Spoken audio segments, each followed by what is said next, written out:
So yun, what's up mga kalangis? Welcome to my vlog.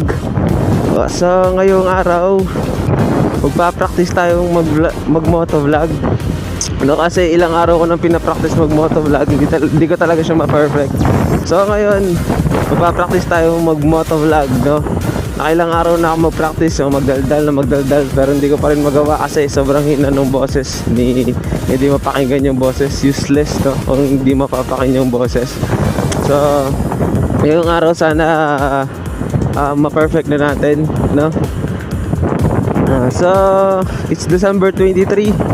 So Merry Christmas sa atin lahat mga kalangis, no? Sa magpapaskong walang jowa dyan, so magsindi na lang kayo ng katol. Yan mga kalangis, ano, please support my YouTube channel, my page, Motobi. Ayan. Samahan nyo ako sa travel vlog ko, no? So so yung mga kalangis, ano, yung makakasama natin sa travel vlog natin. So si Click, yung gamit kong motor, so kukuha ko lang sa kanya nung last December 11. So bago pa siya, bagong motor, bagong sakit ng ulo. Yan, nakita niyo yan, nasa 972 pa lang naman yung takbo niya. So di pa siya ganung kalayo yung tinatakbo niya, kasi nga hindi ko siya mailayo kasi wala pa siyang papel. So koloro muna tayo. Pero matagal na yan, Ngayong ilang buwan tayo magiging kalorum. So iwas muna tayo sa mga huli, sa mga pulis dyan. Hindi ko alam kung meron dito. Etra, paparehistro ata to.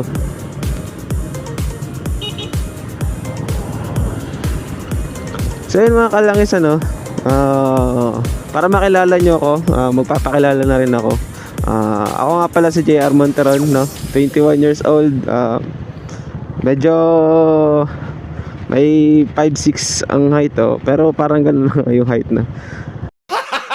Gago! Tsaka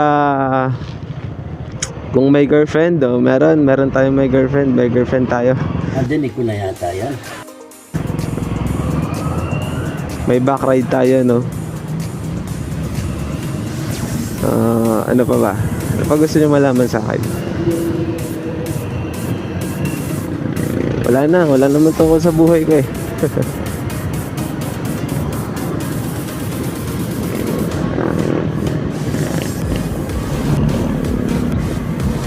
Three bar na lang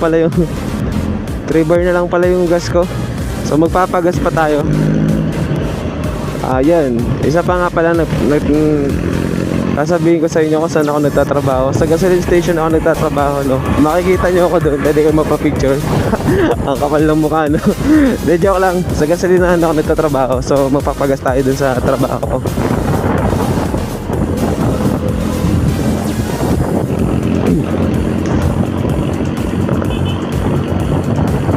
Wow, chicks. Chicks. Sana all chicks. Sana hindi umulan, ano? Ang ganda ng panahon ngayon. Nakita nyo, yan. Ganda ng panahon. Kakalinis ko lang ng motor ko kanina. Sana hindi umulan. Nakakatamad na kasi maglinis, tapos puputi ka naman. Yan. Malapit na tayo sa trabaho ko. Mapagas muna tayo. Wala kasi akong pasok ngayon, eh. Kaya, ayan. Mapractice ulit tayo mag-motovlog. Namamaos na ako kakapractice magkakasalita, eh. Hindi pa rin na perfect. So sana ma-perfect natin yung motovlog natin ngayon, ano. So practice pa lang tayo. So sa susunod, travel vlog naman tayo.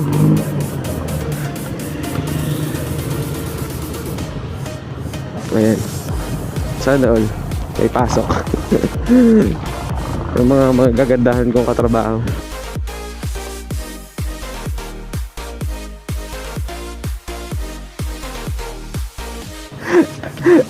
Ano ba, di? Di nakatulog. Nakatulog ka naman. Niligo ka naman. Lugi, hindi pa ako naliligo. Oh, simula nung kagabi nag-swimming. Nung simula kagabi. Nung nag-swimming, di pa ako naliligo hanggang ngayon. Full tank. Sinong cashier? Si Madam? Si Etet. Si Etet. Oh, puno eh. May pera. Ha? Iba nang may baboy. Hmm? Iba nang may baboy. Baboy? Hindi na tatay mo kaninang baboy. Ha? Hindi na tatay mo kaninang baboy. Baboy? Hindi nga. Hindi. Si Papa?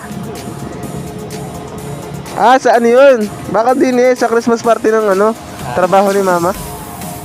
Kala ko yung sa inyo Eh, sa Christmas party dun. Magka-Christmas party sila mamaya. Oh, malalasing na naman. Pangapon naman ako bukas eh. Ha? Pangapon naman ako. 165, buddy. Eh, isang pindot na lang. Sobra mo mga 0.80. Look, ano. Sarap yung gawain eh. Ah, para subuhan mo nga kay Ethel. Para malaki na pulse ko niya, tingnan mo. Yun mga kalangisin yung kabady ko, no? Dito sa langis natin dyan, ano? Kung magpapagasolina kayo, syempre doon, Kasi may 5 pesos discount kami. So malaki-laki na rin yun, ano? So nakita nyo naman, naka 662 na ako. Sa loob lang ng 3 buwan yan. Hindi naman ako lagi nagpapagas eh. Tipid naman yung ano, yung motor. Kinagandahan doon, yung points mo pwede mo siyang i-cash. Pag wala kang pera, pwede mo siyang ipanggas na para konting bawas lang. Tapos pag ano, depende nyo na siyang i-cash mo. Magka-ipon ka na 7,000, okay na yun. 7,000, pwede nyo i-cash yun. Malaking bagay na yun, parang nakatanggap ng bonus doon, no? Ng 13 month.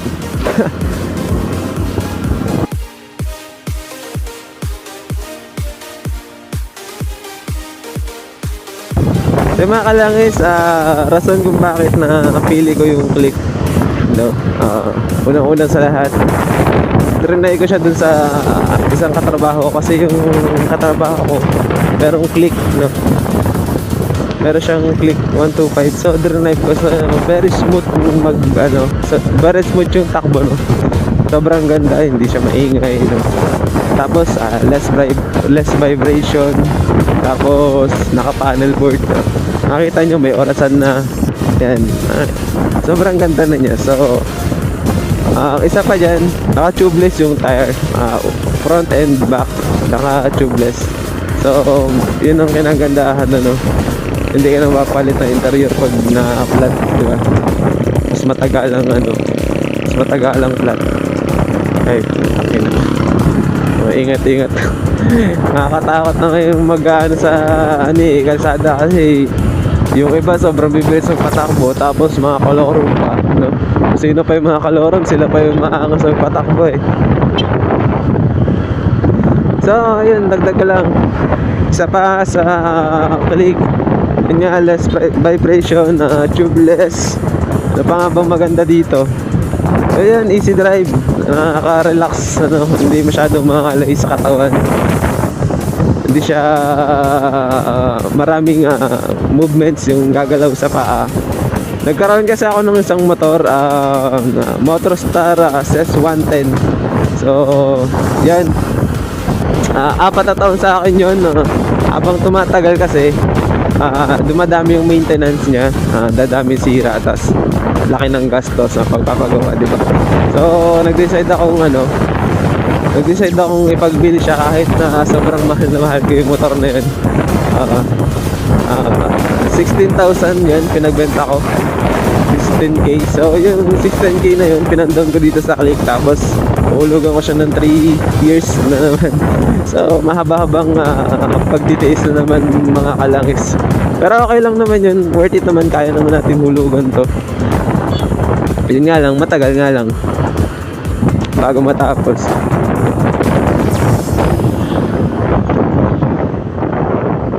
Sana walang huli, no? So yun, nasabi ko na yung gusto ko sa Click. So yung ayoko naman sa Click, ano bang ayoko dito sa Click? Yung pairings niya, yung wala siyang mga tornilyo. Ang alam ko, declip to. Kaya parang medyo pag pinindit mo yung ano, yung fairings, mauuga. Parang umuuga, parang matatanggal. So yun ang ano, pangit ko sa kanya. Tapos isa pa yun sa upuan. Okay naman yung pagbukas, pero yung pagsara kailangan mo siyang pukpukin para lang magsara. So ewan ko pag wala siyang langis eh. Ewan ko lang kung pag nilagyan ng langis, no, baka madali nang i-ano. Yun lang. Yung pinupukpok kasi siya eh. Oh. Putang ina. Nagsisignal lang itong putang. Nakakademonyo eh. Yung mga garapal magpatakbo dito sa amin. Garapal din ako magpatakbo, pero nasa samod naman kung magiging kaskasero ako. Pero kung wala akong samod, chill drive lang, no, para hindi man maaksidente. Nadadala na kasi sa maaksidente, lalo na sa aso. Yan, malimit ako maaksidente sa aso eh. Kasi minsan di ko nakikita yung aso. Minsan yung nakatawid ni aso, tapos babalik yun. Yun lang ang ano, lagi ako na-aksidente. Ito, nakakita nyo to, mga kalangis, yung peklat ko dyan sa kamay. Makita nyo yan. Yan, gawa sa aso yan. Nakadalawang beses na ako ma-aksidente sa aso eh. Medyo nadadala na ako sa aso pag nakakita ko na aso, minor. Minor agad para at least kung tumawid mo yung aso, di makakapagpreno ka. Hindi yung nandyan na yung aso saka ka magpapreno, di talasik talaga, no. So yun, kung magtatanong kayo kung may ano akong grupo, yes po, meron akong grupo. Tinatawag siyang Wolf SRG dito sa Mindoro, Pinamalayan. So nasa 400 plus na membro na kami. So parang kami na yung pinakamarami, umahabot kami sa pinakamarami. Yung iba doon, hindi ko nakilala kasi bagong pasok ng pandemic. So sa sunod yan, titingnan natin kung makakasundo natin lahat ng mga membro natin, yung ka-member natin, yun.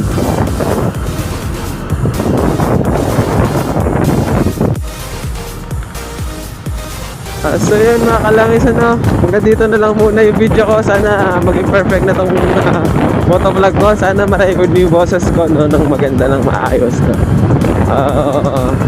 So yun mga kalangis, please subscribe my channel and my page. Please like my page, no, comment and please share, no. So yun mga kalangis, peace out. Tell me pretty lies, look me in the face. Tell me that you love